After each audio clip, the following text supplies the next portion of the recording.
Hello everyone, Walt here once again. Here we are with our 17th principle in this 101 Ways to Feel Happy on a Daily Basis series.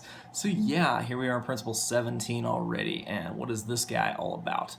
This one is to take a small step towards your goal, and this one is so important. I have talked about this many times in my goal setting video, for example. I'll link that one in the description here. We've got the goal setting. We've got another one that actually came up in my 101 Ways to Transform Your Life series based on Wayne Dyer's material, and it actually comes up a lot in 100 Ways to Motivate Yourself, Steve Chandler, kind of series that I also did some stuff on. But what is this one all about? Why are we talking all about this kind of stuff? So why a small step to your goal? Well, a lot of people basically look at success as it has to happen overnight or it's not worth it kind of thing.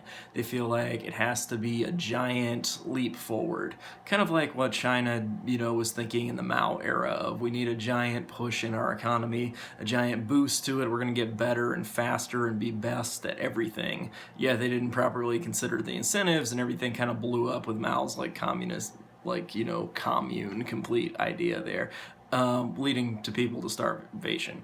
But instead, when you make small changes like they did in the 1978 First Reform era here, starting to change the Chinese economy, adding in incentives, keeping the socialist things that worked, and adding capitalist things that worked better to it, then really this began to boom the Chinese economy in a way that they couldn't have done when they just wanted to, build an overnight success. So the same is true of our day-to-day lives. We often feel like, okay, you know what, I need a new strategy, I'll have it within an hour. I need to be rich, I'll be rich by next week. I need to have this, I'll do it by tomorrow.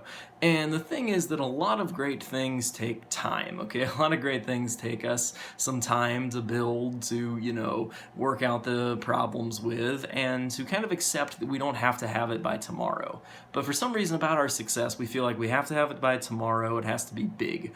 And when you realize instead that you just need small steps, just like, take one step at a time here towards your goal, you can make a massive difference towards actually attaining it. But when you don't do that, you really don't get anywhere and things don't end up working out. So I would say that that's the big problem, and you can really solve this by going after a small step, okay? Do something very small. So if your goal is to lose weight and you take the stairs instead of the elevator, that's something to celebrate. That's something big, because when you make small change, it starts to build the habits, okay? When your mind is working here, okay, when the brain is in its natural state, it doesn't want massive change, okay, because it's been thrown out of its routine. You need slight changes in order to move your mind towards accepting this as a new reality. So when people try to work out okay, I'm gonna do this 8 days a week kind of workout, 25 hours a day, kind of mumbo jumbo, I'm just gonna work out all the time, I'm not gonna eat anything, I'm gonna be fit by next week, I'm gonna have the best body in the world. Suddenly they crash and then they don't work out for 2 months. And the reason that really happens is because of this kind of thing, where the mind doesn't want massive change, it wants small change. So if you just start taking the stairs every day and you start doing, say, an extra push-up every day, then this is going to make a difference in your physical health, and soon enough you will be doing a lot more workout, okay? Because the slower you start, the faster you finish when it comes to changing things about your mind. So take a small step and it can make a massive difference in your life. Anyway, let me know what you guys think of this principle. I'm Walt. I'll see you guys next time with our next video. So stay tuned. I'll see you then.